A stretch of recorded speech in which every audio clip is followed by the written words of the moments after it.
Tidur. Kali ini dalam episode kelima dengan judul Bidadari Pencabut Nyawa. Bidadari Pencabut Nyawa. Naskah disusun oleh Lizard Sponson. Ide cerita Cece Suhyar. Teknik dan montase Yadi Enos. Musik oleh Hari Sabar dengan sutradara Thomas Aki.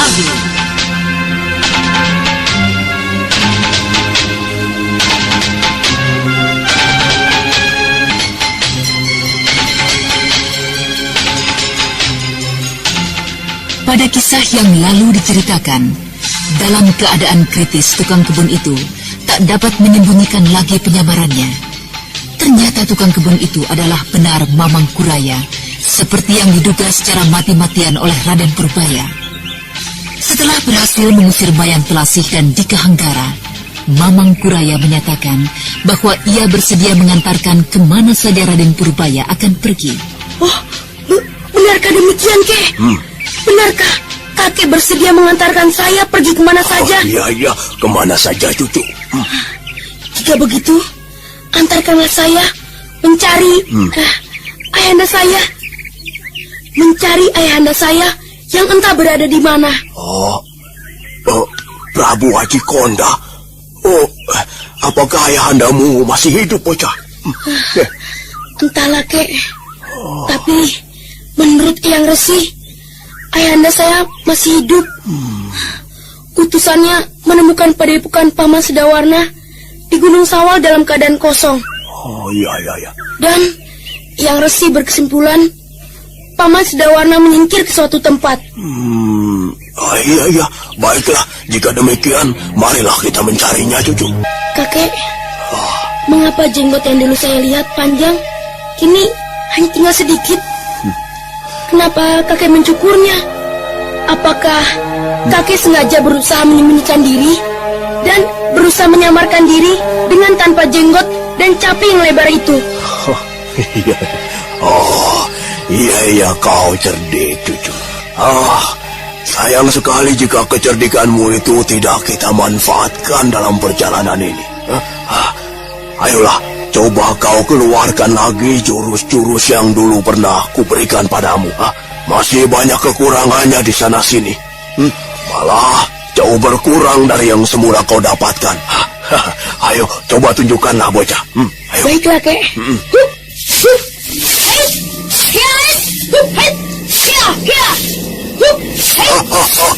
Berhenti dulu, cucu, berhenti dulu. Ulangi lagi. Kini cobalah kau lakukan dengan sepenuh hati. Ya, ingat kibasan serta pukulan tangan yang kau acukan ke depan dan ke samping.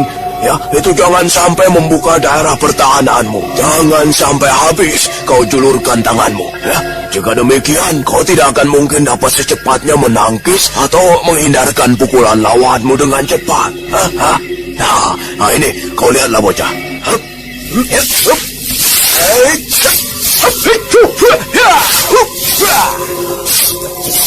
Nah, ayo, cobalah kau lakukan seperti yang kulakukan tadi. Ayo. Baik, Kek. Akan saya coba.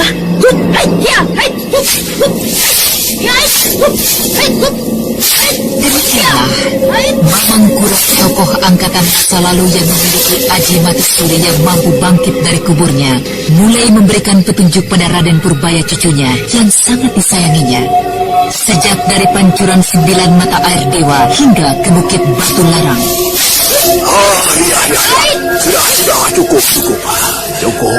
Beristirahatlah dulu, cucuku. Hari sudah hampir senja. Kau beristirahatlah dulu. Baik, Kek. Duduklah dekat-dekat denganku, cucu.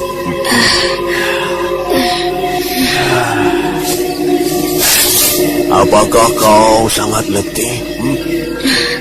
Sedikit, Kek. Aku masih sanggup untuk berlatih lagi. Iya. Baiklah. Sekarang kau tirukanlah caraku beristirahat ini. Begini. Lipat kedua kakimu. Ini. Lakukan seperti aku ini. Baiklah, Kek. Iya. Dan sekarang coba kau pejamkan kedua matamu. Bukankah ini pelajaran dasar dari ilmu tenaga dalam? Iya. Kau benar. Ini adalah pelajaran dasar dari ilmu tenaga dalam dan juga pelajaran dasar dari ilmu olah kanuragan. Apakah dengan ilmu semedi seperti ini, saya akan dapat berbuat seperti kakek, mati dan kemudian hidup lagi? Iya. Satu saat kau pun akan dapat mempelajarinya jika kau rajin belajar. Ayo, ikutilah semua sikapku. Awas tanganmu. Ayo, letakkan di atas kedua lututmu. Ya, bagus. Ya, pejamkan matamu. Ya, coba pusatkan seluruhnya pada nafasmu. Baik, Kek. Ya.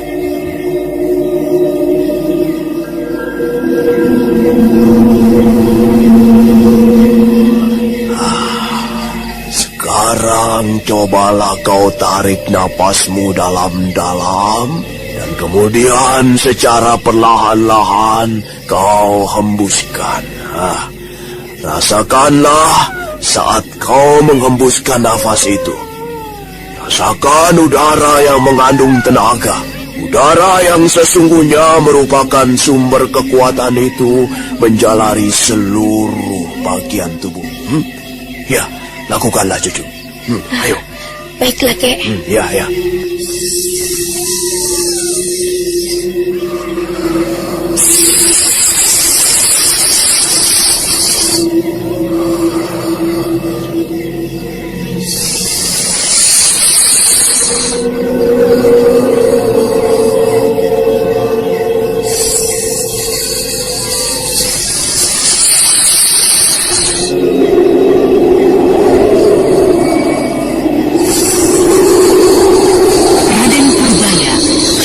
Dalam semedinya, kenikmatan yang ditimbulkan dari mengalirnya udara di seluruh bagian tubuhnya, serta mengalirnya jalan darahnya dengan lancar, membuatnya seakan-akan terlempar ke alam lain yang indah dan penuh dengan kesegaran.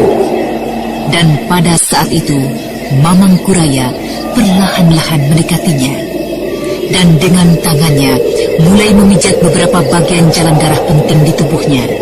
Dan seketika itu juga, Raden Purbaya merasakan seluruh jalan darahnya menjadi hangat dan darahnya mengalir semakin cepat.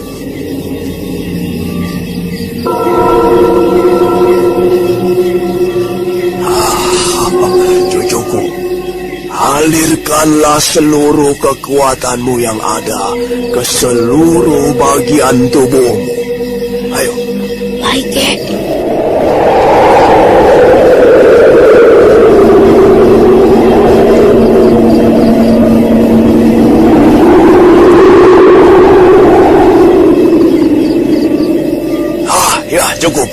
Cukup cucuku Purbaya. Berhentilah dulu. Ayo.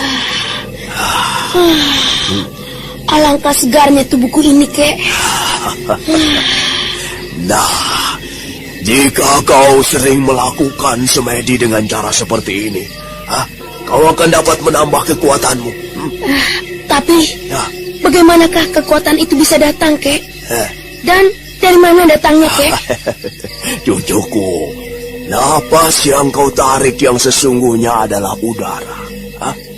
Nah, itulah yang menjadi sumbernya. Iya, tapi bagaimana itu bisa terjadi, Kek? Oh, iya, baik. Dengarlah, ya. Udara yang masuk ke dalam tubuhmu itu, yang kemudian kau alirkan ke seluruh bagian tubuhmu, ya. Dan kemudian kau lakukan secara berulang-ulang, mengalir bersama darah secara perlahan-lahan, akan bersenyawa dengan inti dari kekuatan dalam, yang berada dalam darah manusia. Nah, darah yang kau miliki, yang dimiliki oleh setiap manusia itu, adalah sumber kekuatan untuk kita bekerja sehari-hari. Dan di dalam darah itu pula tersembunyi kekuatan inti yang dapat kita olah dengan udara yang kita alirkan. Tapi dari manakah darah kita memiliki kekuatan inti itu, Kek? Dari udara. Dari udara. Semuanya bersumber dari udara, cucu. Darah itu berasal dari inti saripati, dari makanan-makanan yang kita makan.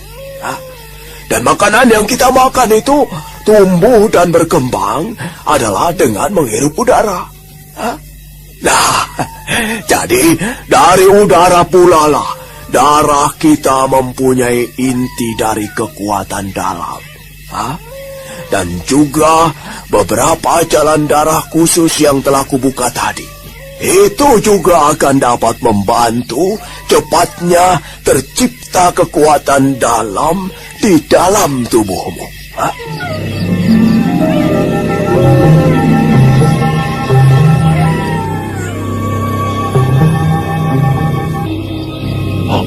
Awas, ada beberapa orang yang sedang menuju kemari. Ayo cepat sembunyi. Langit sudah mulai menjadi gelap, Kek. Kukira tanpa bersembunyi dalam semak yang rapat ini pun mereka tak akan melihat kita, Kek. Iya. Tapi apa salahnya jika berhati-hati? Itu, kau lihat mereka. Mereka datang dari sebelah sana itu. Dari arah kejauhan dan samar-samarnya cahaya keremangan, Raden Purbaya melihat sekelompok orang yang mendatangi ke arah yang hampir mendekatinya. Sejenak bocah kecil itu terpukau, dan dengan rasa penasaran yang tak dapat dikendalikannya, ia menggeser maju mendekat. Mau kemana kau bocah? Orang itu seperti ku kenal, Kek. Sudahlah. Sebentar lagi dia juga akan lewat dan jauh dari sisi kita. Ayo diamlah di sini.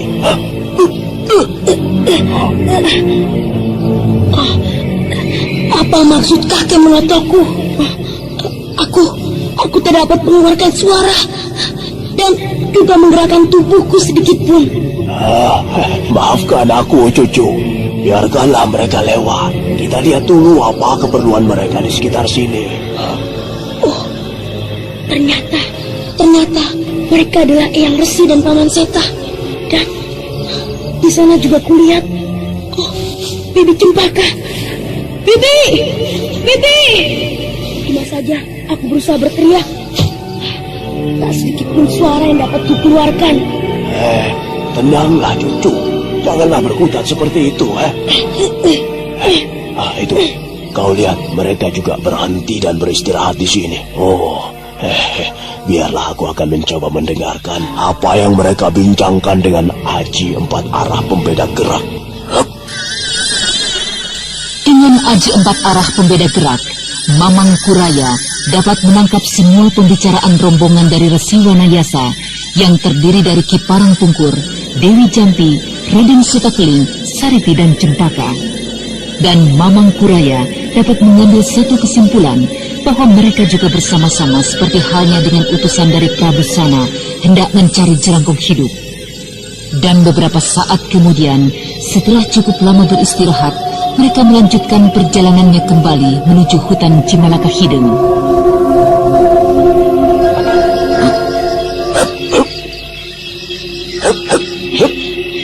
Kakek, kenapa kakek menghalangi saya menjumpai mereka? Saya ingin sekali berjumpa dengan Bibi Cempaka. Bibi Cempaka? Siapa dia? Apakah wanita kecil itu? Benar, Kek. Dia adalah satu-satunya wanita yang sangat baik pada saya. Iya. Dialah yang selalu mengasuh dan menemani saya bermain sejak saya masih kanak-kanak.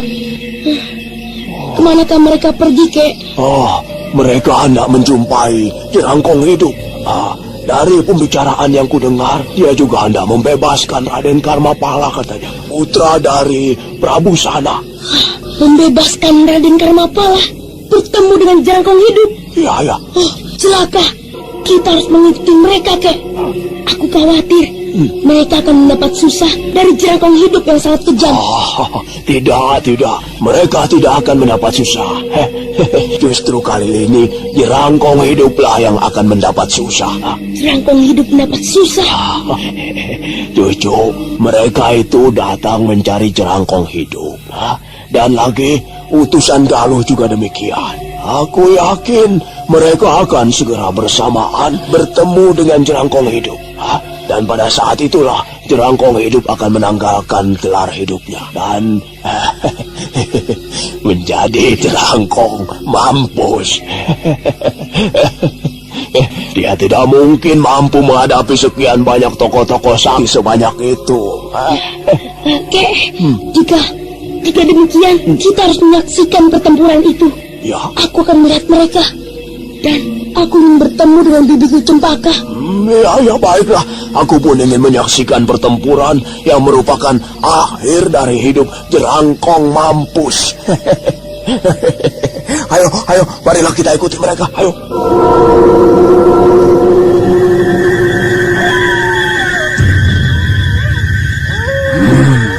Bagaimana Karmapala? Apakah kau tidak juga menjumpai Raden Purbaya? Tidak, Guru. Saya yakin Purbaya telah pergi meninggalkan kita. Dia takut mendapat hukuman dari Guru karena dia telah melepaskan kuda setan yang sudah tertangkap dalam perangkap kita. Setan! Anak itu memang selalu mengacaukan rencanaku. Kuda setan telah lepas dari tanganku. Dan untuk itu, aku menjadi semakin terganggu. Aku tidak dapat lagi memusatkan pikiranku untuk meningkatkan ilmuku. Setan! Anak setan! Tapi, apakah mungkin anak itu lari meninggalkan aku? Apakah mungkin anak itu takut padaku? Apakah kau sudah mencari secara baik di seluruh hutan ini? Di setiap lekuk lembah? Sudah, Guru. Semua sudut dari hutan ini sudah saya selidiki. Jika begitu, ayolah kita cari anak itu lebih jauh lagi di luar hutan ini. Di kota-kota di sekitar hutan ini. Jika sudah bertemu, buatlah dia tak berdaya dan biarkan aku yang menyiksanya. Diam kau pengecut. Ayo kita pergi. Baik, Guru. Tunggu dulu, Pala.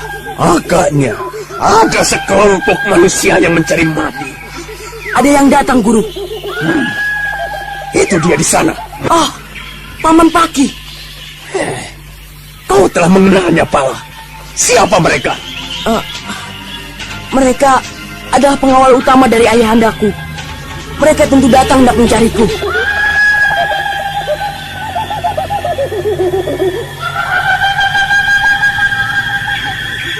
Benar, Raden. Kami datang hendak mencarimu. Hei, orang tua. Apakah kau yang bernama Jerangkong hidup? Ini adalah wilayahku. Bukan kerajaan kau. Kau tidak dapat bersikap seperti itu. Kurang ajar. Apakah kau tidak mengenal siapakah aku ini sebenarnya? Siapakah kau ini sebenarnya? Untuk apa aku tahu? Karena sebentar lagi kau juga akan menjadi mayat penunggu hutan ini. Raden, kemarilah kau. Jauhilah orang itu. Paman semua, kembalilah. Katakan pada ayah, aku kelak akan kembali setelah berhasil menuntut ilmu pada guruku ini. Raden tidak boleh menuntut ilmu pada manusia iblis itu. Raden harus kembali pada ayahanda Raden. Tidak, aku tidak akan kembali sebelum aku menguasai ilmu pandaian yang tinggi yang kelak akan kugunakan untuk mengalahkan seluruh wilayah Jawa ini. Ya, tapi Raden... Sudahlah, Paman kembalilah. Aku telah dibuang oleh ayahanda. Aku mengerti. Ayahanda sudah tak sanggup lagi mengajarku. Ayahanda menjadi pusing kepala untuk mendidikku. Untuk itulah aku dibuang ke padepokan Gua Larang. Raden salah mengerti. Ayahanda Raden... Cukup! Tinggalkanlah tempat ini. Jika kalian tidak ingin semua kubuat dan kujadikan penunggu hutan ini. Kau terlalu memandang rendah kepadaku, Jerangkong. Baiklah, kau hadapilah aku ini.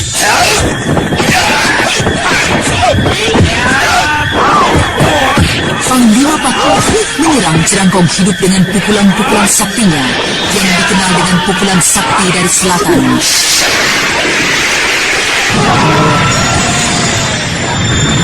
Tetapi baru saja beberapa jurus ia menghadapinya, telah dirasakan tekanan-tekanan berat yang mengalir susul-menyusul. Untuk itu, Panglima Paki segera menghentakkan tenaga dan terus memainkan ilmu andalannya. Akan tetapi, hingga belasan jurus berlangsung, tekanan berat itu tak dapat lagi ia kendalikan. datang pada saat yang kritis itu.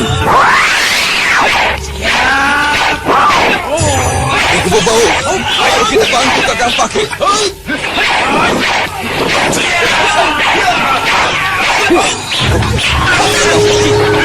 Sangat luar biasa sekali. Aku terpaksa membantunya. Ya, kau benar, Adi. Adi dan Rasa. Ayo kita selesaikan Iblis ini bersama-sama.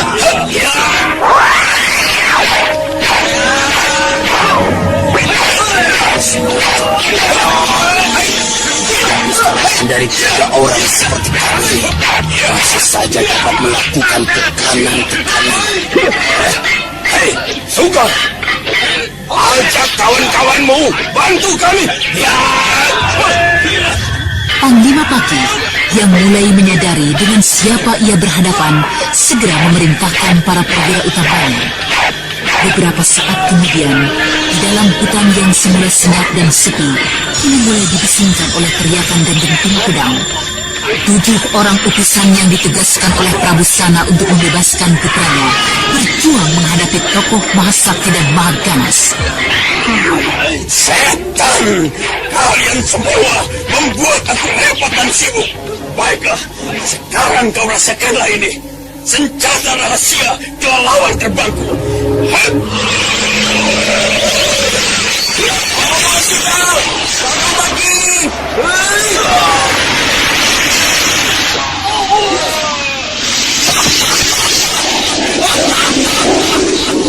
Kau lihat apa yang telah terjadi dengan kedua kawanmu itu? Pernahkah kalian mendengar racun kelelawar merah? Lihatlah apa yang terjadi dengan kawanmu itu. Kau benar-benar keterlaluan, Jerangkong Hidup. Kakang Paki, sebentar lagi kedua korban itu seluruh tubuhnya akan hancur. Hanya cairan kental dan tulang saja yang akan tersisa. Itulah kehebatan dari racun kelelawar merah. Lihatlah itu, Kakang. Lihat Kakang. Nisnya Raka, tak akan aku kembali ke Galuh jika aku tidak dapat membalaskan sakit hati kedua orang anak buahku itu. Jangan turunkan emosi, Kakang. Berhati-hatilah. Tunggu, Kakang Murid. Kau Jampi. Untuk apa kau datang kemari? Apakah kau juga ingin mencari mati? Keterlaluan. Kau semakin lama semakin keterlaluan, Kakang Burit. Jangan sebut-sebut lagi nama itu, perempuan hina. Perempuan tidak tahu malu. Iya, Kakang Burit. Masa laluku adalah masa lalu seorang perempuan yang tidak tahu malu. Bahkan hingga kini pun aku dapat kau katakan manusia dan wanita tidak tahu malu. Aku masih juga mencintaimu yang sudah menjadi iblis dan setan penghuni neraka. Tapi walau bagaimana besarnya cintaku, aku tetap tidak ingin tanah Pasundan kembali bergolak dengan ulah dan kekejamanmu, Kakang. Aku rela kau mati, Kakang Burit. Kau datang dengan Wanayasa dan pengemis hina itu. Kau kira kau akan berhasil membunuhku? Tidak. Kalian semua tidak akan berhasil membunuhku. Sekalipun kalian semua bergabung mengeroyokku. Tidak. Jampi, kali ini kaulah orang pertama yang akan kubunuh. Kau akan kubunuh agar mulutmu yang ceriwis dan kotor itu tidak dapat lagi bercerita tentang perihal diriku. Kau kira aku belum menyampaikan semua itu tentang laki-laki ahli obat dari pantai selatan, murid dari Ki Poho Sugala yang memiliki kepala besar? Kau salah, Jerangkong Hidup. Sebentar lagi seluruh tanah Pasundan akan diramaikan oleh cerita itu. Wanita hina, kubunuh kau.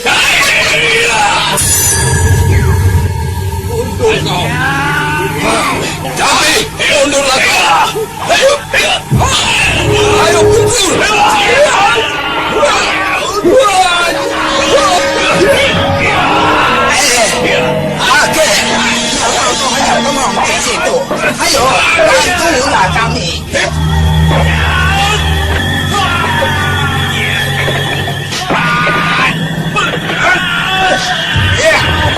Kau tunggulah di sini Cempaka. Aku dan Adi Sariti akan ikut membantu mereka. Tidak, Paman. Aku pun akan ikut membantu Yang Guru. Kau tunggulah di sini, Cempaka. Kau belum lagi siap dalam pertempuran seperti ini. Lihatlah itu. Agaknya inilah kesempatan kita untuk menyelesaikan Durjana Tanah Pasundan. Baiklah. Ya, aku memang anak kecil, anak bodoh yang belum dapat membantu Yang Guru. Kau adalah anak yang pintar dan manis. Ayolah Sariti, kita bantu mereka. Pertempuran kembali berkecamuk. Sehebat-hebatnya Jerangkong hidup, tetapi menghadapi keroyokan dari belasan jago-jago kelas 1 dari Tanah Pasundan mulai nampak terdesak. Dan lagi kelihatan, Jerangkong hidup bertempur dengan ledakan emosi yang sudah tidak terkendalikan. Kata-kata Dewi Jampi membuat darahnya seakan-akan menggelegak.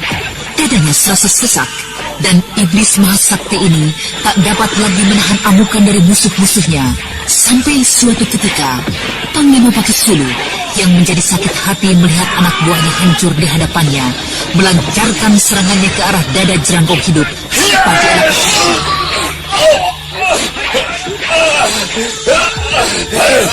Mau lari kemana lagi kau iblis?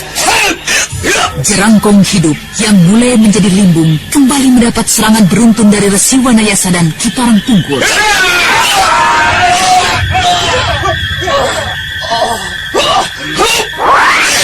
Jangan biarkan dia melarikan diri. Ayo, kejar terus.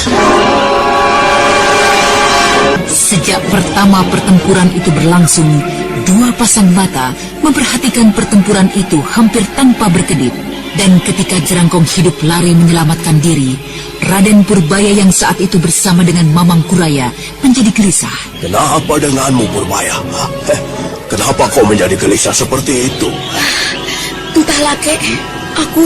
Aku tak tahan melihat Jerangkong hidup terlempar berkali-kali oleh pukulan para tokoh yang mengeroyoknya. Oh, kau mengasihaninya, ha? Entahlah, Kek. Hidup sekian lama bersamanya membuat aku tiba-tiba menjadi tidak sampai hati melihatnya tersiksa, dikejar-kejar oleh orang yang berniat membunuhnya. Oh, kenapa bisa begitu, bocah? Bukankah dia adalah tokoh majahat? Iya, dia tokoh majahat. Tapi selama ini dia bersikap baik padaku. Kekerasannya yang selama ini dilakukan padaku adalah karena rasa sukanya padaku, karena ingin memiliki diriku dan menjadikan aku murid kesayangannya. Apakah kau menginginkan aku menolongnya? Jika kakek dapat, tolonglah. Mudah-mudahan setelah ini ia akan menjadi sadar dan merubah semua kelakuannya. Iya. Jika demikian, kau tunggulah di sini, ya. Aku akan mencoba menyelamatkannya, ya. Sebentar saja sudah tidak kelihatan lagi. Apakah mereka sudah berhasil menemukannya? Tapi mustahil. Ini adalah hutan Cimalaka Hideng, tempat persembunyiannya. Tentu ia akan dapat menyelamatkan diri dari kejaran musuh-musuhnya. Itu di depan sana, kulihat banyak orang yang sedang melompat ke sana kemari. Aku melihatnya tadi, dia melompat ke sana. Ayo Pungkun, cari ke sebelah sana. Naga, seluruh tubuhku habis terpukul oleh mereka.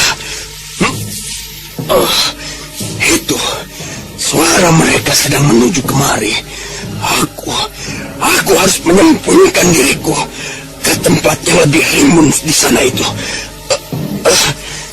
Aku sudah tidak mempunyai kekuatan lagi untuk melarikan diri.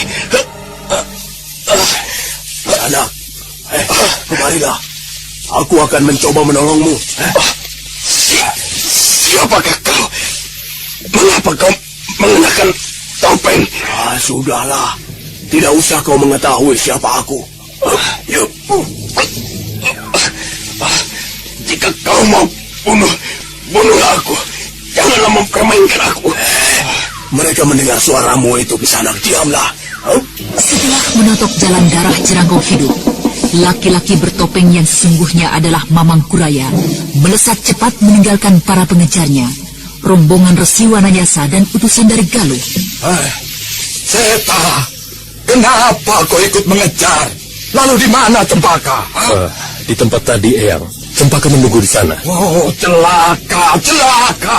Kau jagalah anak itu. Biarlah aku bersama dengan Ki Pungkur, Jampi dan utusan Galuh itu.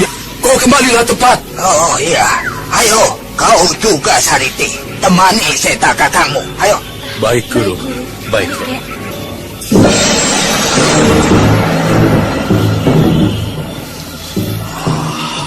Kurasa sudah cukup jauh kau dari tempat pengejar-pengejarmu itu. Dan aku telah melarikanmu agak menyilang dari arah larimu tadi. Kukira mereka tidak akan menjumpaimu di tempat ini. Nah, kau beristirahatlah di sini. Biarkanlah Karmapala dibawa oleh orang-orang Galuh itu. Dan janganlah tampakkan lagi dirimu. Tinggalkanlah nafsu-nafsu gila dan angkara murkamu. Ya. Siapakah kau ini sesungguhnya? Kukira itu tidak perlu kau ketahui. Nah, selamat tinggal Jerangkong Hidup. Tunggu. Apakah engkau Mamangkuraya? Mamangkuraya? Siapa itu? Sudahlah, terima kasih Kisana. Jika kau tidak mau memberitahukan siapa dirimu, bagaimana aku dapat membalaskan semua kebaikanmu ini? Tinggalkanlah semua keangkara murkaanmu. Itu berarti kau telah membalas budiku. Selamat tinggal. Sementara itu di tempat semula di mana terjadi pertempuran tadi, kini menjadi sepi. Hanyalah Raden Karmapala dan seorang perwira yang bernama Sugal. Serta di bagian lain, Cempaka sedang memperhatikan Raden Karmapala dengan sikap permusuhan. Cempaka yang kini merasa telah mempunyai kemampuan ilmu olah kanuragan, melangkah mendekati Raden Karmapala. Akan tetapi baru beberapa langkah, terdengar suara seseorang yang memanggilnya. Bibi Cempaka. Suara siapa itu? Raden Purbayaka? Di mana dia? Bibi, aku di sini. Ini aku, Purbaya. Oh, kau Raden? Rupanya kau berada di sini. Kemana saja kau selama ini? Mengapa kau tidak bersama-sama dengan Jerangkong Hidup? Hei, rupanya kau berada di sini, pangeran miskin, pangeran Sudra. Hei, Paman Sugal, tangkap anak itu. Tapi Raden, siapakah anak itu? Tolong, kerjakan saja perintahku. Tangkap anak itu. Baik Raden. Bibi Cempaka, sebaiknya kita tinggalkan saja tempat ini. Tapi berhati-hatilah Raden, orang itu akan menangkap Raden. Jangan khawatir, Bi. Hei, cepat Paman Sugal, tangkap anak itu. Baik Raden.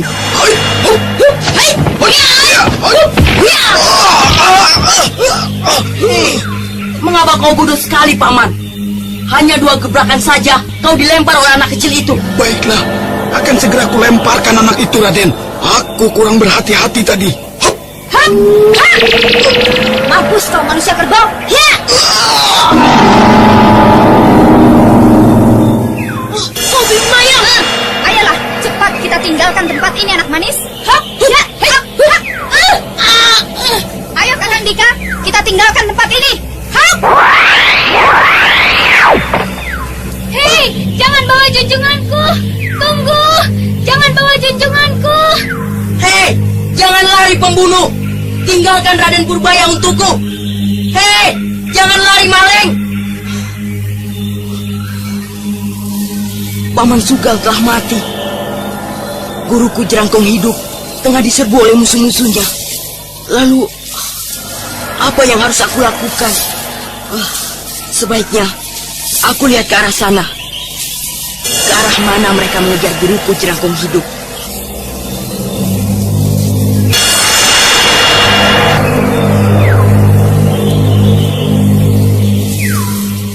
Hei, jangan larikan junjunganku. Jangan larikan junjunganku. Penculik! Hei, penculik! Kau dengar itu, Kakang Manggara? Kau jemputlah anak gadis kecil itu. Siapa tahu anak itu akan berguna bagi kita. Baiklah, aku akan mengambilnya. Hei, jangan larikan junjunganku. Jangan larikan junjunganku. Berhenti, penculik. Tunggu. Kau, mana kawanmu yang menculik junjunganku? Apa maumu mengikuti junjunganmu, bocah manis? Aku akan membebaskannya.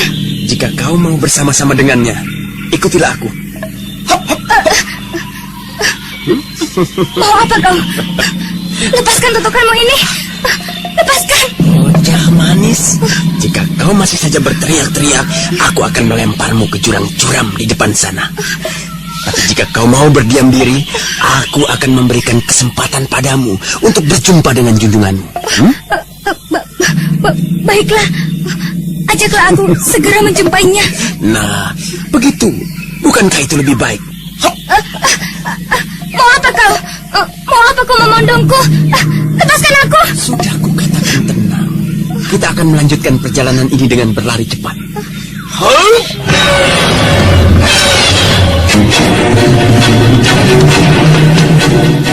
Setelah berhasil mendapatkan buruannya, Mayang Telasih bersama dengan kekasihnya Dika Hanggara dan Cempaka melarikan diri menuju hutan kecil tempatnya tinggal. Cepat Kakang Hanggara, Mamang Kuraya telah mengetahui tempat kita ini. Ambil barang-barang yang penting, kita tinggalkan tempat ini segera. Baik, adik Mayang. Jangan lupa kitab selendang saktimu, adik Mayang. Ya, cepatlah Kakang. Raden, bagaimana keadaanmu, Bibi Cempaka? Apakah kau tidak apa-apa? Tidak, Raden. Hanya seluruh tubuh Bibi tidak dapat digerakkan lagi. Syukurlah jika kau tidak apa-apa. Kasihan sekali kau, Bibi Cempaka. Sudahlah, Raden. Bibi tidak apa-apa. Jangan memikirkan Bibi.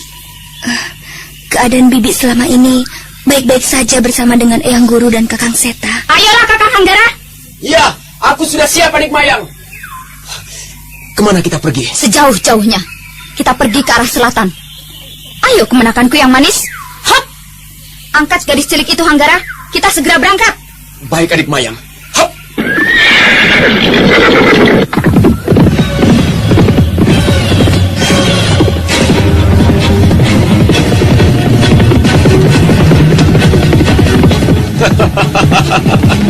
Untung saja kita dapat menemukan kuda baik ini. Perampok jahat. Kalian bukanlah termasuk orang yang miskin dan kekurangan. Kenapa kalian tidak menggantikan kuda ini dengan kekayaan yang kalian miliki, dengan uang kalian? Kami tidak sempat untuk melakukan itu, bocah. Kami cukup mendorongnya jatuh dari kudanya dan kemudian melompat naik.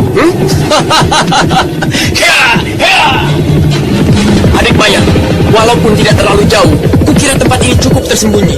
Ya, itu. Kita ke sana itu. Di sana ada sebuah gua yang cukup besar untuk dapat kita masuki. Oh! Nah, istirahatlah kau di situ. Hop. Nah, kau juga boleh turun dari pondonganku. Hop, hop. Raden, kita dalam bahaya, Bi. Tenanglah. Purbaya, sekarang mulailah kau tunjukkan padaku ilmu dan aji yang kau dapat dari Jerangkong Hidup dan Mamang Kuraya kakekmu. Baiklah. Tapi, apakah harus di tempat terbuka seperti ini? Di sini suasananya sepi sekali. Kau tidak perlu khawatir akan ada yang melihatnya. Kakang Hanggara, kau menjauhlah sedikit ke sana. Dan bawa juga anak itu. Jaga baik-baik, jangan sampai lepas. Baiklah, adik Mayang. Ayolah, kau ikut aku ke sana, anak manis. Pergilah dulu ke sana, Bi. Aku tidak apa-apa di sini. Iya, baiklah Raden. Berhati-hatilah. Nah, kemenakanku yang manis, coba sekarang kau tunjukkanlah padaku. Kau dapat menunjukkan padaku satu persatu semua yang kau dapat dari mereka, dari kedua gurumu itu, Jerangkong Hidup dan Mamang Kuraya. Kau tidak akan menjadi rugi. Untuk semua kebaikanmu itu, aku pun pasti akan memberikan imbalannya, ilmu-ilmu dan aji andalanku padamu. Kau lihatlah ini, Bibi Mayang. Hup, hup, ya, hup, hup. Hei, tunggu dulu bocah. Bukan begitu caranya. Aku akan mengingat gerakanmu.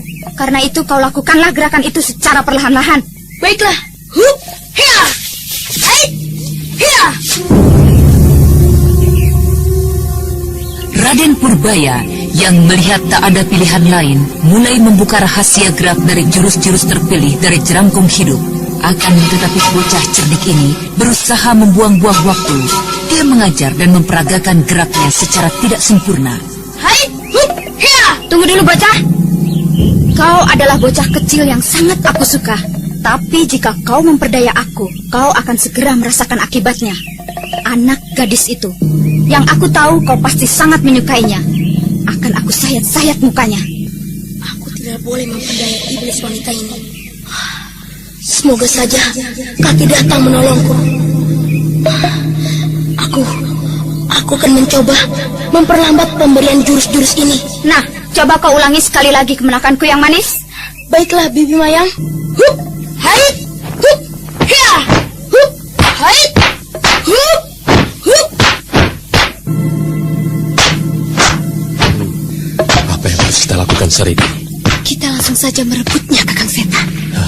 Tidak mungkin, Sariti. Tidak mungkin. Kita bukannya menghadapi seorang tokoh yang mempunyai jiwa kesatria, tapi manusia licik yang biadabnya tiada tara. Mungkin Cempaka yang jauh dari jangkauan si Kumbang Madu dapat kita selamatkan, tapi Purbaya yang terlalu dekat dengan Mayang Telasi tak mungkin kita selamatkan. Untuk apa Kakang menyelamatkan dan memikirkan anak itu? Bukankah dia adalah seorang bocah yang jahat, murid dari Jerangkong Hidup, dan anak itu pula yang telah menyelamatkan Mayang Telasi dari tahanan kelompokku? Adik Sariti, kukira dugaan kita semua tidak benar. Coba kau lihat, Mayang Telasi justru menekan anak itu sejak tadi. Dan lagi anak itu sudah tidak lagi bersama-sama dengan Jerangkong Hidup. Itu berarti dia tidak menyukai Jerangkong Hidup dan melarikan diri. Tapi dari mana Kakang tahu dia sudah tidak bersama-sama dengan Jerangkong Hidup? Sedangkan dia tiba-tiba saja berada di hutan ini, berada tak jauh dari tempat Jerangkong Hidup. Aku mengetahui semua itu dari Nenek Jampi. Dialah yang melihat bahwa Raden Purbaya telah tidak bersama-sama lagi dengan Jerangkong Hidup. Dan juga tempat persembunyiannya kami ketahui dari pengamatan kekuatan gaibnya. Apakah tadi kau tidak menyaksikan di samping Jerangkong Hidup? Hanya ada Raden Karmapala. Kita tidak melihat Raden Purbaya di dekatnya. Lalu, apa yang harus kita lakukan sekarang, Kakang? Apakah kita akan menunggu terus dari siang tadi? Dan sekarang hari telah mulai senja. Sampai besok, dan terus besoknya lagi, besoknya lagi. Jangan terlalu keras bicara, Adik Sariti. Mereka mempunyai telinga. Siapa yang bilang mereka tidak mempunyai telinga? Kita tunggu saja, Adik Sariti. Kita pasti akan mempunyai kesempatan itu. Bersabarlah.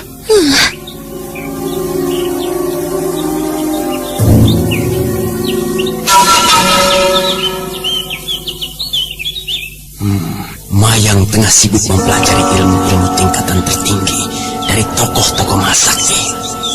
Dan aku tidak diberikan kesempatan untuk mempelajarinya. Aku tidak bisa menerima keadaan ini. Wanita itu agaknya sudah tidak dapat lagi kuharapkan menjadi gantungan hidupku. Justru kini Raden Purbayalah, bocah yang memiliki sumber ilmu dan aji Mahasakti itu yang akan kujadikan harapan bagi masa depanku. Awas kau Mayang, aku tidak bisa menerima semua keserakahanmu ini.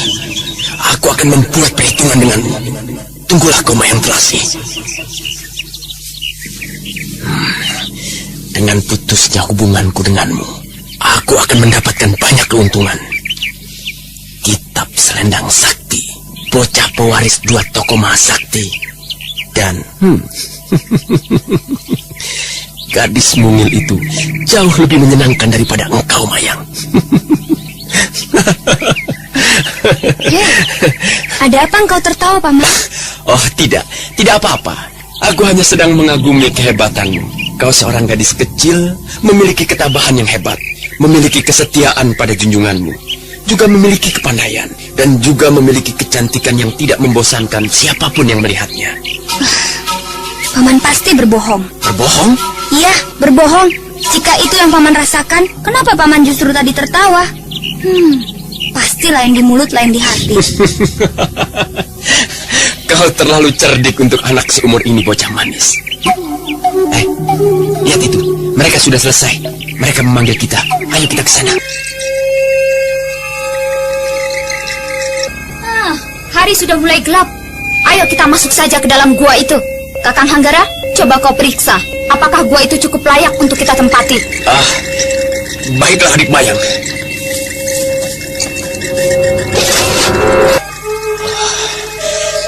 Cukup sudah, mayang iblis. Aku tidak mau lagi kau perlakukan sebagai budakmu. Malam ini atau besok kau akan segera kusingkirkan dari muka bumi ini. Dan aku yang akan menjadi pewaris dua tokoh mahasakti itu.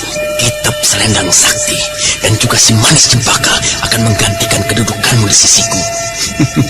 Bagaimana kakak? Apakah tidak terjadi sesuatu denganmu? Iya, tempat ini cukup baik, adik Mayang. Masuklah. Hari ini cukup sudah aku mempelajari 3 jurus sakti itu.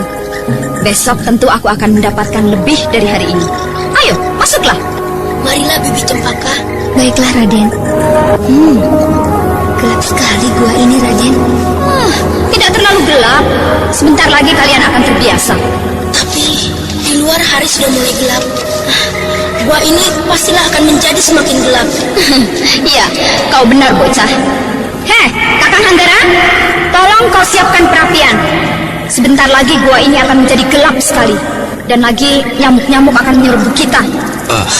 Baiklah, adik Mayang. Raden, tubuh Raden tentu capek sekali. Raden pasti menjadi lelah setelah seharian memberikan petunjuk pada wanita itu. Ya, Bi. Bahu dan tubuhku serasa pegal. Mungkin karena aku telah memaksakan diri untuk bergerak setelah dalam waktu yang cukup lama tertotok tak bergerak. Jika begitu, biarlah Bibi pijati tubuh Raden. Biarlah, Bi. Tidak usah. Bibi Cempaka juga lelah dan capek. Beristirahat sajalah, Bi. Tidak, Raden. Ini adalah tugas Bibi. Sudah lama sekali Bibi tidak merawat Raden. Bukankah biasanya selalu Bibi pijati seluruh tubuh Raden sehabis bermain-main? Iya, tapi saya... Sudahlah, bergeserlah sedikit kemari, Raden. Ayo.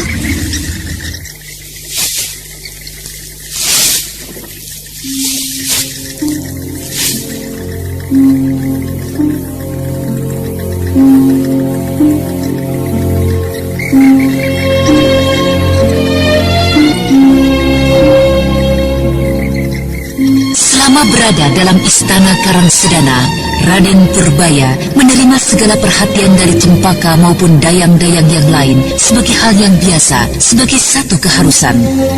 Tapi malam itu perhatian dari Cempaka dirasakannya begitu dalam, dirasakannya sangatlah berarti baginya, yang kini sudah tidak lagi mempunyai ibunda dan tidak lagi mengetahui di mana ayahandanya. Pijatan-pijatan dari jari-jari Cempaka yang memang sudah terlatih dari kedua orang tuanya sejak kecil di istana membuatnya jauh menerawang ke masa-masa bahagianya di istana Karangsedana, di mana ibunya Rara Angken, ayahandanya Prabu Ajikonda berada di sisinya, serta juga Cempaka yang selalu menemaninya. Tanpa terasa air mata membasahi pipinya. Ya, semuanya telah terjadi. Semuanya telah menjadi seperti ini karena serakahnya manusia, karena iri. Mimpi tentang kekuasaan telah membuat Paman Sentana angkara murka. Korban telah banyak jatuh akibatnya. Termasuk kau, Bibi Cempaka. Raden bicara apa? Seharusnya Bibi tidak usah ikut dalam pelarian ini. Ya, seharusnya saat itu saya tidak memaksa ibunda untuk mengajak Bibi Cempaka. Saya berdosa. Saya telah menyusahkan Bibi. Hei, Raden menangis. Raden menyesali nasib Raden. Tidak, Bi. Aku tidak menyesali nasib yang telah menimpaku. Aku kini telah merasa menjadi seorang laki-laki. Tapi aku menjadi sedih memikirkan mereka yang menjadi korban kebiadaban Paman Sentana, seluruh rakyat Karangsedana, ayahanda, ibunda, dan juga engkau, Bibi Cempaka. Kelak, suatu saat, jika Raden telah menjadi seorang pendekar yang pilih tanding, pergilah ke Karangsedana, rebutlah kembali Karangsedana, dari tangan orang-orang jahat itu. Ayahanda Raden tentu akan mendengar peristiwa itu dan keluar dari tempat persembunyiannya. Ya, jika saja Ayahanda masih hidup.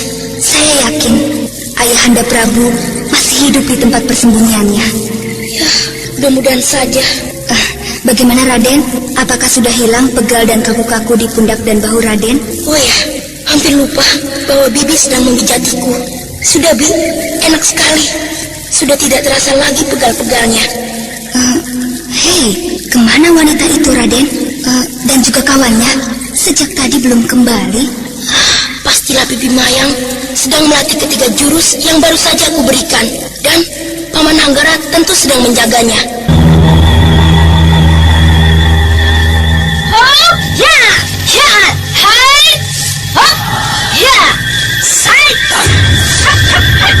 Kembali aku dijadikan penjaganya, dijadikan musuhnya, dijadikan tawanannya. Selama ini apa perbuatannya padaku? Apa yang dilakukannya padaku? Di tempat tidurku, wanita iblis itu menjadikan aku kambing berahannya. Tidak, cukup Mayang Telasi. Walaupun kau adalah bidadari pencabut nyawa yang mempunyai nama besar di tanah Pasundan ini, si Kumbang Madu bukanlah anak kemarin sore. Iya, kau akan segera menerima balasanku. Kau jangan melamun di situ. Kau cobalah berkeliling di sekitar tempat ini, tapi jangan terlampau jauh. Baiklah adik Mayang. Dengan segala setan penghuni neraka, malam ini juga sebelum fajar, aku akan menghabisi wanita di sini.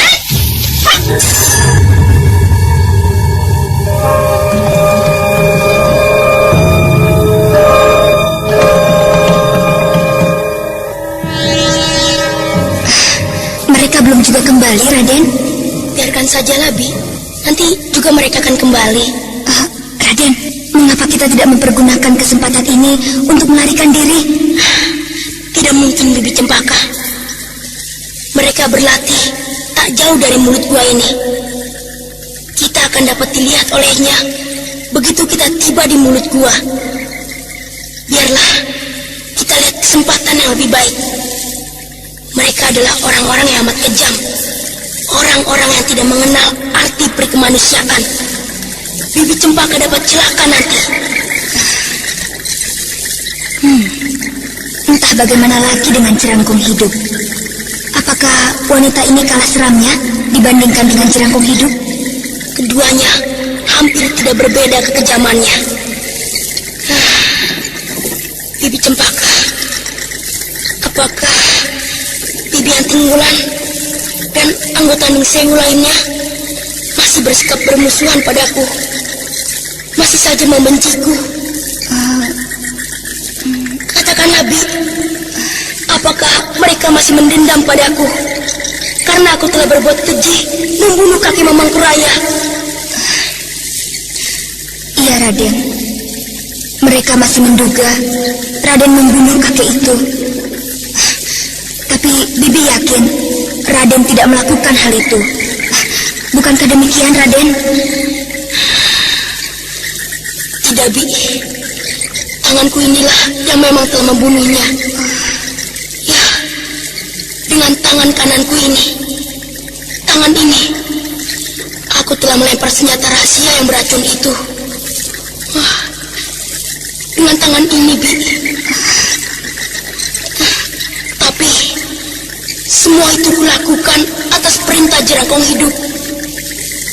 Aku telah diperdayanya, Bi. Aku tidak tahu bahwa itu adalah senjata beracun. Ternyata benar dugaan Bibi. Raden adalah seorang yang memiliki pribudi tinggi. Bibi telah mengenal Raden lama sekali. Karena itu, Bibi yakin Raden tidak akan melakukan hal itu. Nanti, jika aku bertemu dengan Eyang Guru dan paman-paman serta Bibi Wulan dari Ningsewu, akan kukatakan bahwa kakek Mamangkuraya tidak mati. Dia telah kujumpai dan telah kembali padaku. Jadi, kakek Mamangkuraya tidak mati?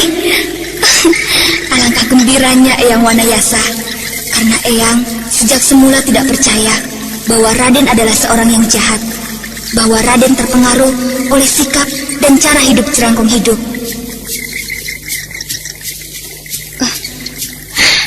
Itu mereka telah kembali, Bit. Kaukah itu kemenakanku yang manis? Kau belum juga tidur? Belum, Bibi Mayang. Tidurlah, hari sudah hampir tengah malam. Ya, aku memang baru ingin tidur. Bibi tidurlah. Kita memerlukan tenaga untuk esok hari. Siapa tahu kita mendapatkan kesempatan itu. Baiklah, Raden.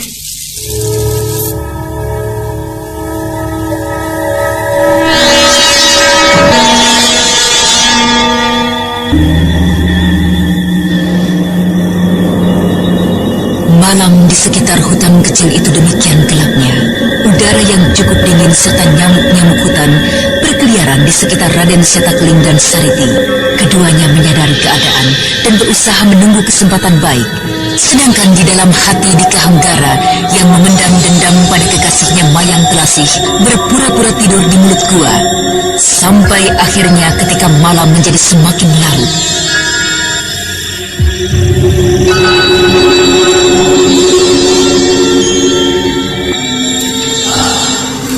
Sudah cukup lama aku menunggu.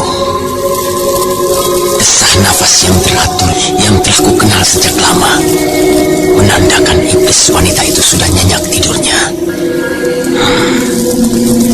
Saat inilah kesempatanku.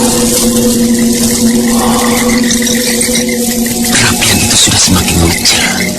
Biarlah, aku akan memanfaatkan keremangan cahaya perapian itu untuk menghabisi nyawa iblis wanita ini. Selamat tinggal, Mayang. Sampai bertemu di neraka nanti.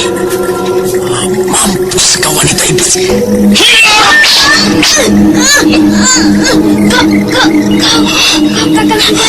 Pedangku hanya mengenai pundaknya.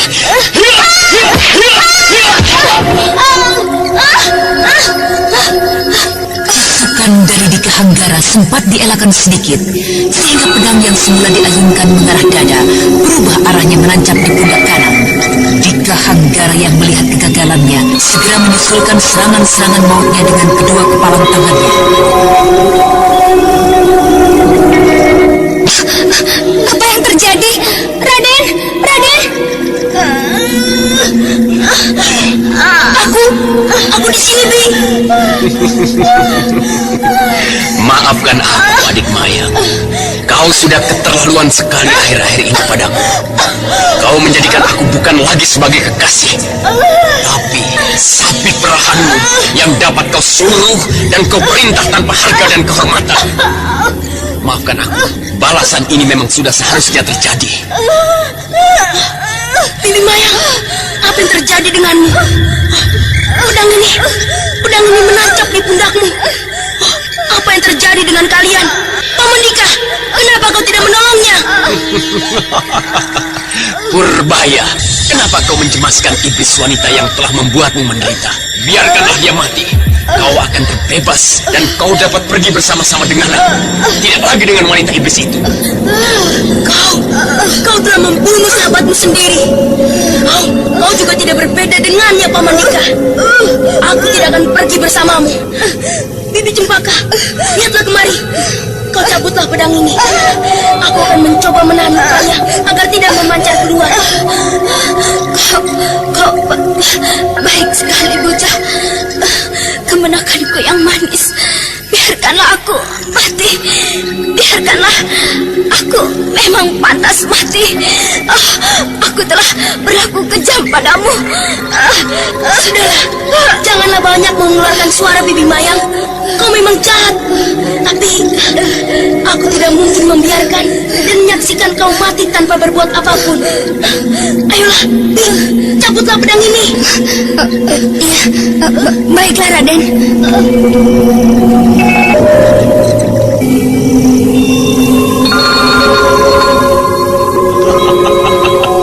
Percuma kau menolongnya, bocah.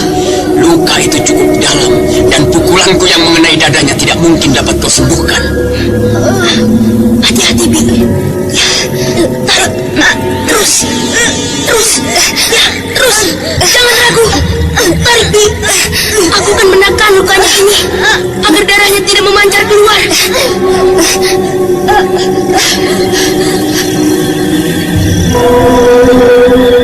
Dalam keremangan malam, Raden Purbaya bersama dengan Cempaka, bibi pengasuhnya, mencoba untuk menolong menyelamatkan jiwa Mayang Telasih, si bidadari pencabut nyawa.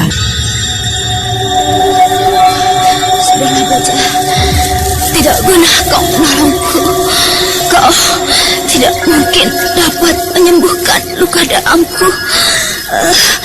Hukuman ini memang sudah sepantasnya aku terima. Biarlah kau agaknya memang anak yang manis. Ya, kau adalah kemenakanku yang manis. Bibi, kau robeklah bajuku ini. Kita harus menutup lukanya dengan kain yang cukup tebal. Cepat, Bibi Cempaka. Iya, baik, Den. Kau tidak mungkin menyelamatkan wanita itu, bocah. Dia akan mati sebelum fajar tiba. Kau tidak mungkin menyelamatkan wanita itu, bocah. Dia akan mati sebelum fajar tiba.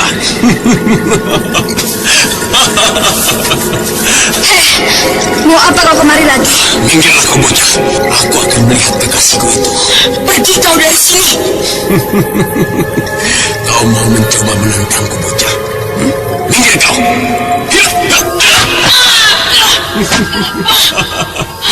Apa kepentinganmu dengan wanita yang di sini? Biarkan saja ia mati di tempat ini. Mayang, adikku manis, maafkan aku, Mayang. Aku terpaksa membuatmu jadi seperti ini. Di mana kau sembunyikan kitab itu, Mayang? Kitab selendang saktimu itu. Jangan sentuh tubuhku. Jangan sentuh tubuhku. Ini dia. Agaknya kau sembunyikan dalam buntalan kecil di pinggang. Lepaskan kitab itu milikku. Lepaskan.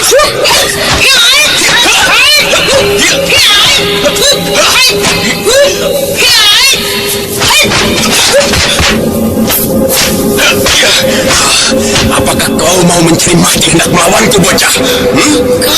Kau manusia busuk, pengkhianat. Kau menusuk kawanmu sendiri dengan licik. Manusia pengkhianat, ulah licik. Agaknya kau tidak berbeda dengan paman Sultanah pengkhianat licik itu. Hai! Bibi Cempaka, kau keluarlah dari kau ini. Tapi Raden, hati-hatilah, berhati-hatilah Raden.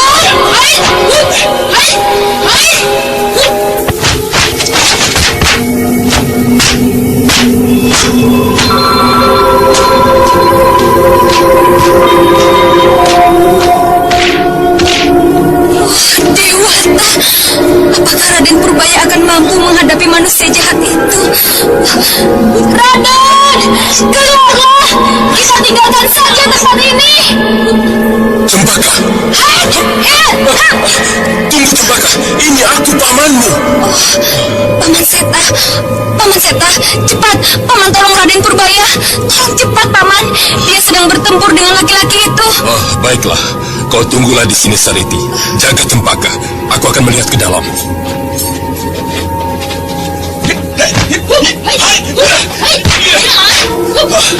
Agaknya ada yang datang. Celaka. Aku harus segera tinggalkan tempat ini. Orang itu memasuki gua ini.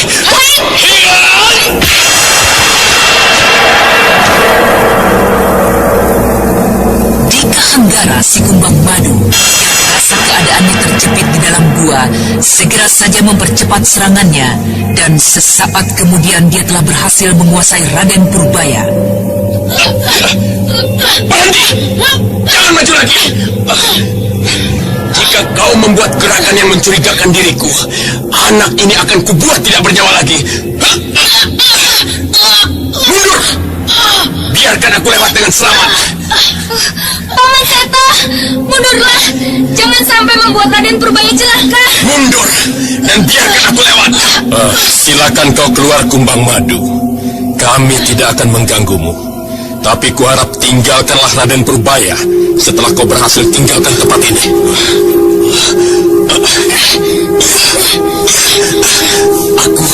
Aku akan tinggalkan anak ini setelah aku berada pada jarak yang pasti dan aku yakin dapat menghindarkan diri dari kejaran kalian. Kumbang Madu, tinggalkanlah anak itu di sini dan kau boleh pergi dengan selamat. Aku wakil dari perguruan tongkat merah menjaminnya. Kau pun ada di sini, Sariti. Selamat tinggal.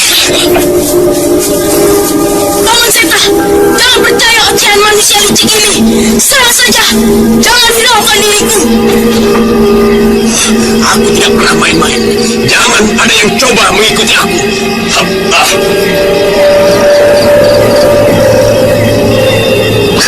Paman, jangan biarkan orang jahat itu membawa lari junjunganku. Ikuti dia, Paman Seta. Bagaimana, Sariti? Kita kejar orang itu. Biar kau kupundung saja, Cempaka. Ayo, Kakang Seta. Hei, tunggu dulu, Paman Seta. Bibi Sariti. Di dalam gua itu ada Bibi Mayang. Iya, dia ada di sana. Ayo, Kang. Kita berikan hajaran pada iblis wanita itu. Tapi Bibi, dia terluka amat parah. Hah? Siapa yang telah melukainya? Cepatlah, tolong Bibi. Raden Purbaya sudah melakukan pertolongan pertama, tapi terhenti oleh ulah si Kumbang Madu. Kakang Seta, kau kejarlah si Kumbang Madu. Biarlah aku yang mengurus iblis wanita itu. Baiklah, adik Sariti. Berhati-hatilah. Ayo, kita lihat keadaannya.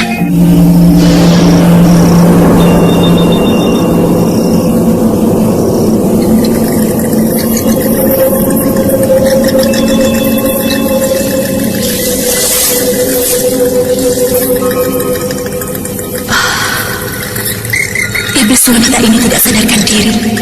Agaknya lukanya sudah demikian parahnya. Darahnya mengucur banyak sekali dari lukanya. Cempaka, kau besarkanlah perapian itu. Biar aku yang merawatnya. Iya. Aku akan membawanya lebih dekat lagi ke perapian itu.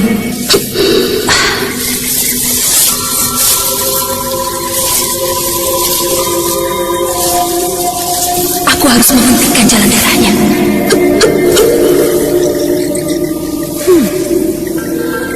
Lukanya harus kuberikan obat bubuk ini. Sakit dan lukanya akan segera sembuh. Tapi kenapa dengan Cempaka, coba ambilkan kayu dengan apinya ke dekat sini. Baik, Bibi Sariti. Ini Bi. Hei, agaknya dia juga mendapat luka dalam di sekitar dadanya dan pinggang. Aku akan mencoba menyalurkan tenaga dalamku ke tubuhnya, agar luka dalamnya dapat kukurangi rasa sakitnya dan darah yang mati dan mengental dapat keluar. Tapi aku harus menyadarkan dulu wanita ini.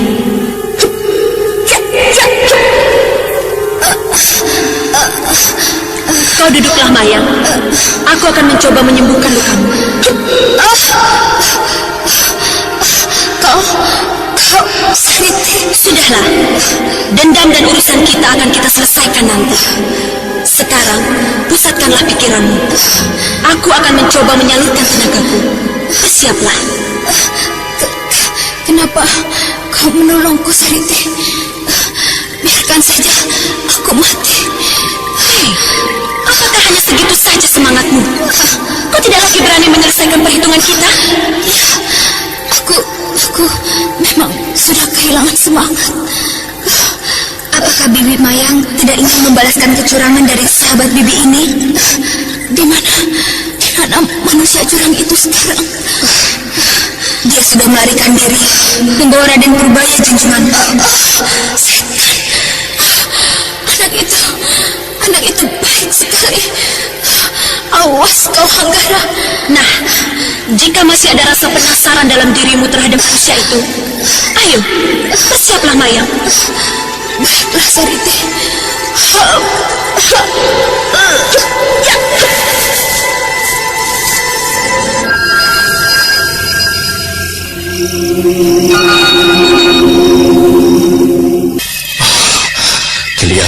Dia sedang kebingungan. Apa yang sedang kau lakukan, manusia licik? Kau, anak itu, bocah itu baru saja hilang dari tanganku. Dia lenyap begitu saja setelah tanganku terasa kesemutan. Setan! Iya, atau barangkali kakek tua itu yang mengambil cucunya. Jangan kau bermain sandiwara, manusia licik. Tunjukkan cepat bocah itu sebelum aku bertindak keras kepadamu. Seta Keling, walaupun kau adalah orang pertama dari kelompok Ning Sewu, aku tidak menjadi gentar menghadapimu jika hanya seorang diri. Kau benar-benar tidak mau mengatakan di mana anak itu? Aku tidak tahu. Anak itu tiba-tiba saja telah ditelan iblis hutan ini. Jika kau masih penasaran, ayo, bukalah seranganmu. Baiklah, kau memang ingin kupaksa bicara agaknya.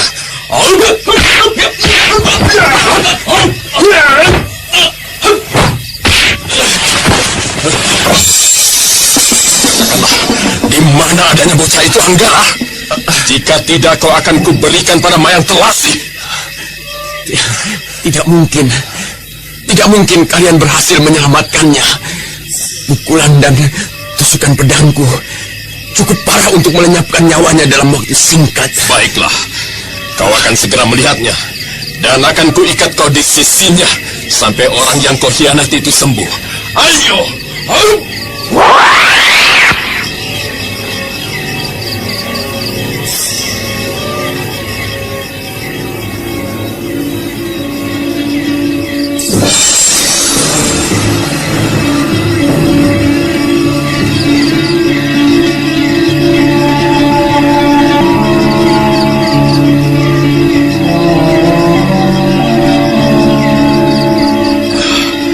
Adik Sariti, ini aku datang.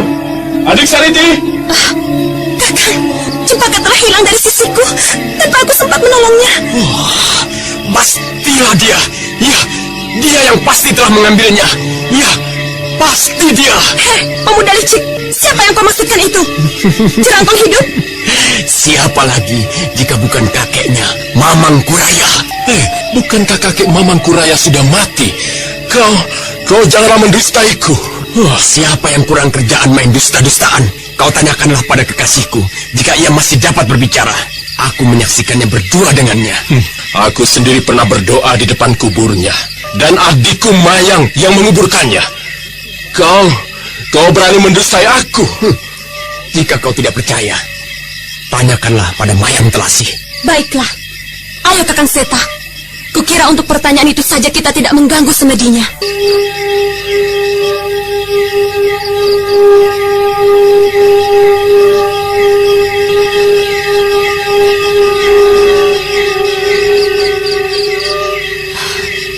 Mayang, maaf, aku mengganggu semedimu. Mayang, maafkan aku mengganggu semedimu.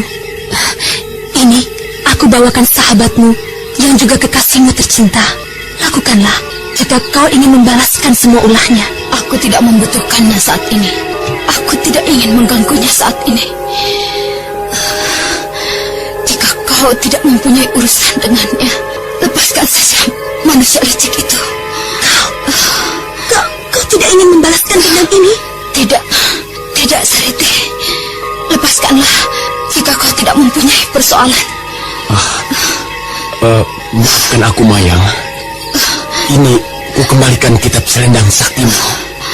Kenapa kau memberikannya padaku? Peganglah saja. Dan nanti aku akan mencarimu dan meminta kitab itu.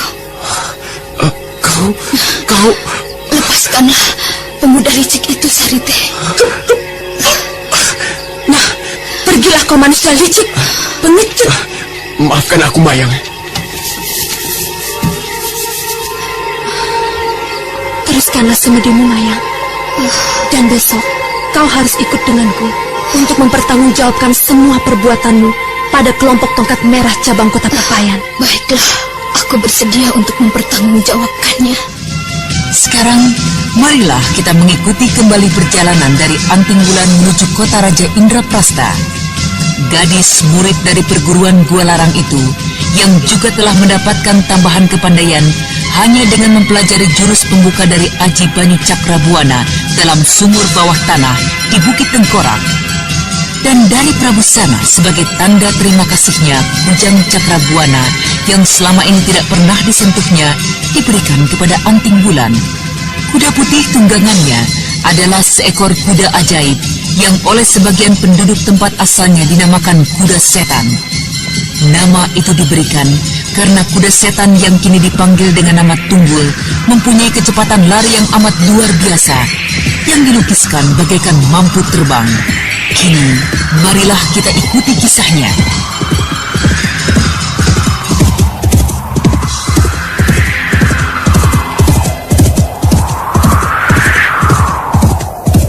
Kurangilah larimu, Tunggul. Di depan kita sudah nampak persawahan. Sebentar lagi kita akan memasuki desa. Kecepatan larimu nanti akan menimbulkan keributan, dan aku akan mendapatkan kerepotan karenanya. Hup! Ada apakah di desa ini? Kelihatannya akan ada keramaian. Banyak penduduk yang berbondong-bondong membawa bermacam-macam keperluan untuk suatu pesta. Janur-janur, pisang, hewan-hewan untuk dipotong. Mungkin pesta perkawinan seorang kepala desa atau pesta adat desa ini. Ayo Tunggul, perlambat lagi larimu. Desa itu sudah di muka kita. Itu ada sebuah warung. Aku dapat beristirahat sambil mengisi perutku yang mulai merintih minta diisi.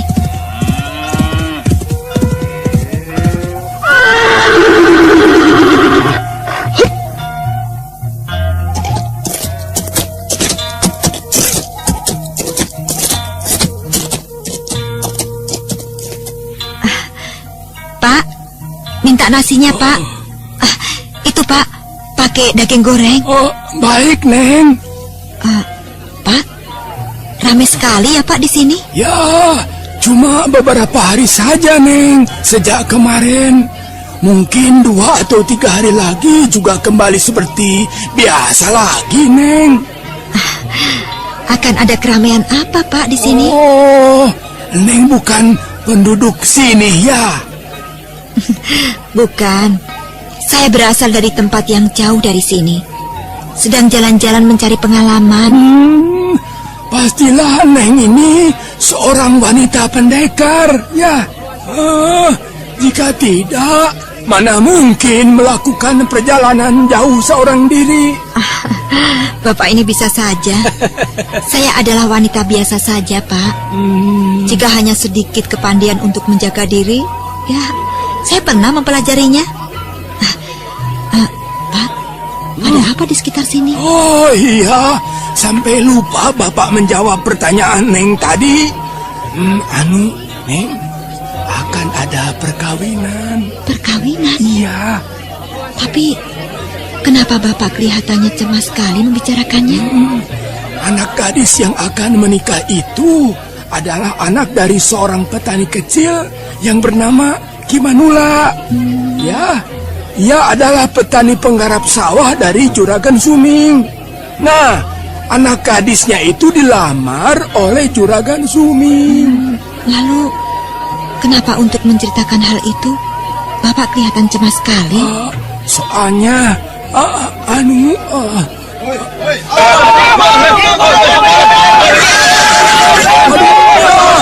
anak itu mengamuk lagi. Siapakah dia, Pak? Pandu. Oh, kasihan sekali anak itu. Pergi kalian anjing-anjing penjaga Juragan Suming. Tinggalkan desa ini, atau akan kupenggal kepala kalian. Iya. Pemuda yang dipanggil dengan nama Pandu mengamuk, menyerang prajurit-prajurit dengan goloknya, dan dengan sedikit bekal ilmu olah kanuragan, serangannya yang membabi buta itu tidak membuahkan hasil menghadapi para prajurit yang nampak tangkas dan terlatih. Sehingga beberapa saat kemudian, pemuda yang dipanggil dengan nama Pandu itu berhasil dilumpuhkan. Anak muda, kau ini benar-benar keterlaluan. Berani mencari mati ya? Hah? Menentang kami para prajurit Indraprasta begitu? Ya. Kasihan sekali pemuda itu. Apakah salahnya? Wah, aku akan mencoba menolongnya. Tapi siapa itu yang menuju ke arahnya? Agaknya orang itu adalah pimpinan pengawal.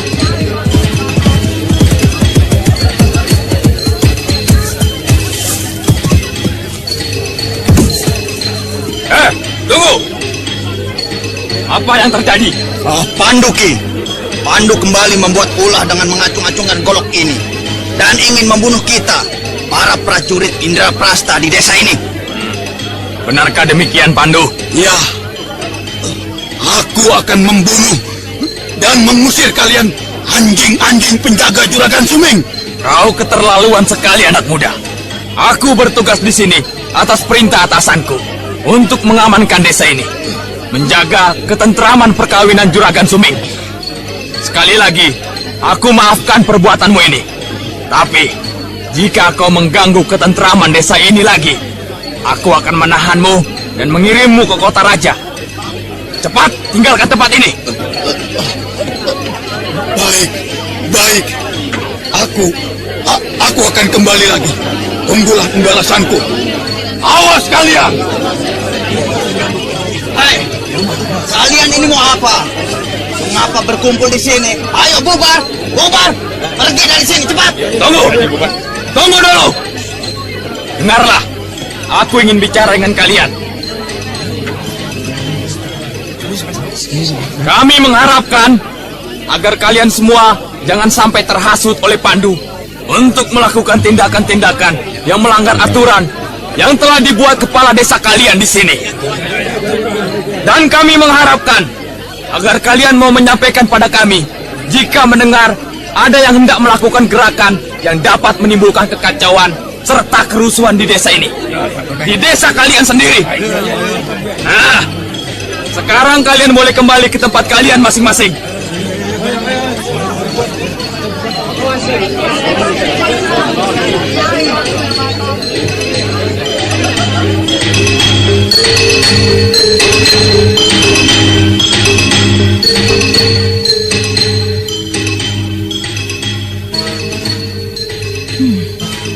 Pak, itukah pemuda yang menjadi kekasih calon pengantin yang Bapak ceritakan tadi? Benar, Neng. Itu nasinya tidak dihabiskan, Neng. Iya, Pak. Sampai lupa. Iya. Keasikan melihat kejadian tadi. Oh ya, Pak. Ya. Apakah di sekitar sini ada penginapan? Wah, jika di desa ini mah tidak ada penginapan, Neng. Maklum desa kecil. Jika di sini biasanya orang menginap di balai desa. Tempat itu kosong jika malam hari. Tapi jika Neng mau, rumah Bapak juga bisa. Neng bisa tidur di sini. Bapak masih punya kamar satu yang kosong. Dan halaman belakang, itu halaman rumah Bapak begitu cukup luas. Kuda Neng dapat ditaruh di situ. Iya, baiklah Pak. Terima kasih banyak-banyak. Ya. Saya akan beristirahat di sini malam ini. Bagus atuh Neng. Jadi Bapak bisa ngobrol-ngobrol, tidak bengong seperti biasanya. Si Encos mah tidak bisa diajak bicara banyak-banyak. Anak goblok. Mana lagi itu anak? Hei, Encos! Encos! Aduh, orang sedang jualan dia kok malah main ke sana kamari. Itu dia si Encos. Hei, Encos! Siapkan dan bersihkan kamar Bapak yang satu. Ada tamu yang akan menginap di sini nanti malam ya, Encos. Baik, Pak.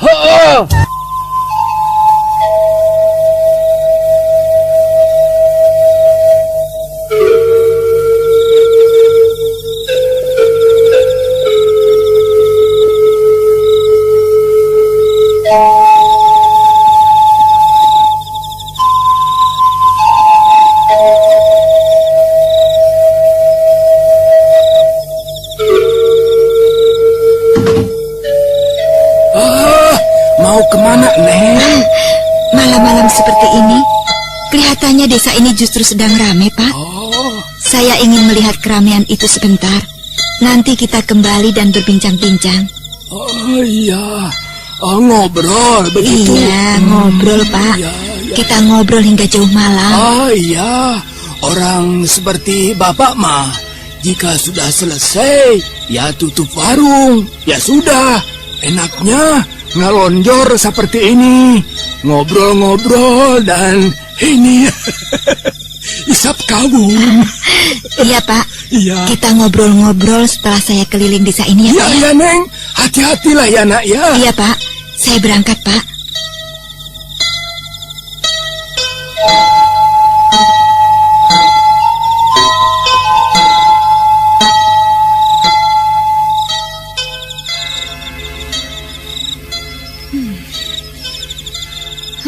Lelah sekali aku. Setelah berkuda seharian, dan lagi aku belum begitu terbiasa membawa si tunggul kuda yang baru kudapat itu. Segar sekali berjalan-jalan santai di desa ini. Yang terang itu, kukira adalah rumah dari calon pengantin Juragan Suming. Penasaran aku. Akan kulihat suasana di rumah tersebut. Akan kulihat wanita pengkhianat cinta itu. Kasihan sekali Pandu. Pemuda itu pastilah hancur hatinya.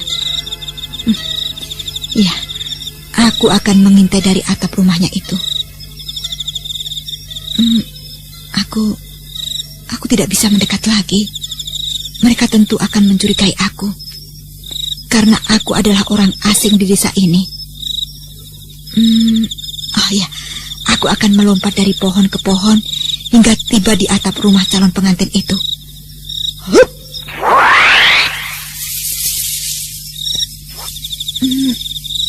Pakaian yang kukenakan ini cukup membantuku untuk bersembunyi di atas atap ini dan dengan tenang mengintai di sekitar rumah ini.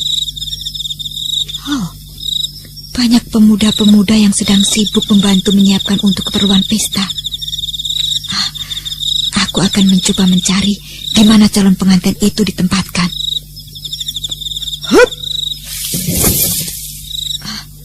Mungkin di bawah atap yang terang itu. Aku akan mencoba melihatnya.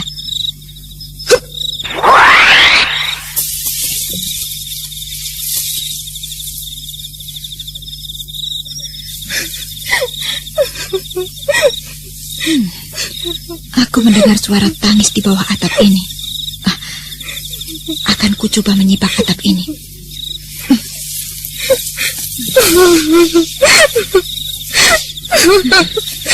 Tidak salah. Pastilah satu di antara dua wanita itu adalah calon pengantinnya. Aku akan mencoba mendengarkan pembicaraan keduanya. Sudah Lalas, kenapa kau terus saja menangis seperti ini? Semuanya memang sudah harus begini. Terima saja. Kau tidak perlu menangis terus.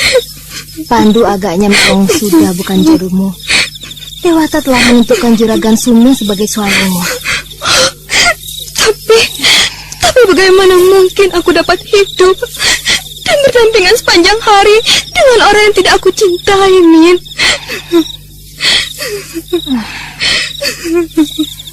Kata orang-orang tua, cinta itu kelak akan tumbuh dengan sendirinya. Tapi tidak mungkin, Min. Aku tidak dapat menerimanya. Aku lebih baik mati daripada harus selamanya bersama dengan laki-laki tua hidung belang itu, Min. Apa kau kira aku akan menjadi istri yang sebenarnya? Apakah kau tidak tahu berapa sudah istrinya ini? Iya, itu.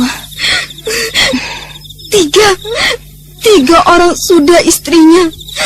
Dan aku hendak dijadikan istrinya yang keempat. Tidak, aku tidak mau menikah dengan Juragan Suming. Sekalipun aku dijadikan istri pertamanya. Aku telah berjanji untuk hidup bersama Kang Pandu. Aku tidak akan mengkhianatinya, Min. Tidak.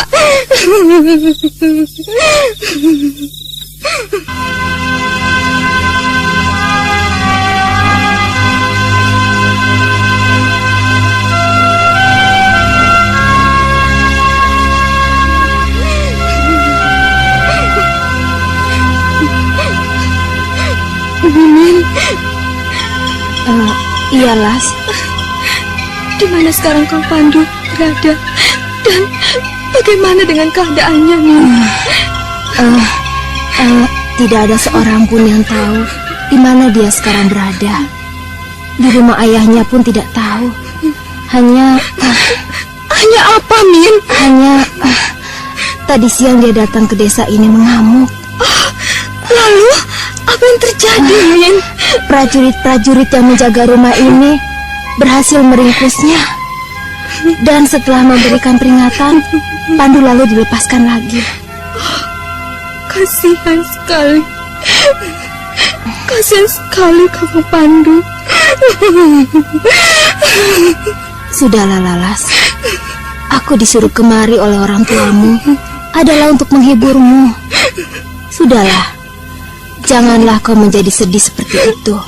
Sedikit korbankanlah perasaanmu, dan semuanya akan menjadi baik. Bukankah kau mau mendengarkan kata-kataku?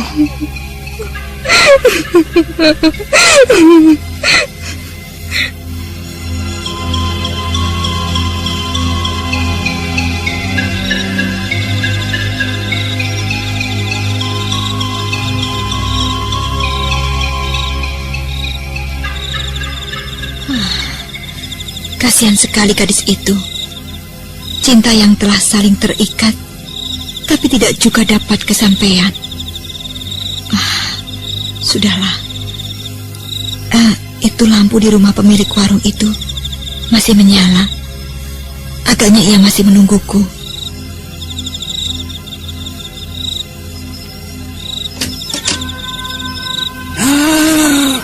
Bukankah kau, Neng?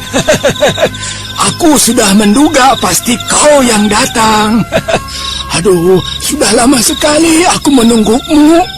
Ayo, kita bercerita, kita ngobrol-ngobrol.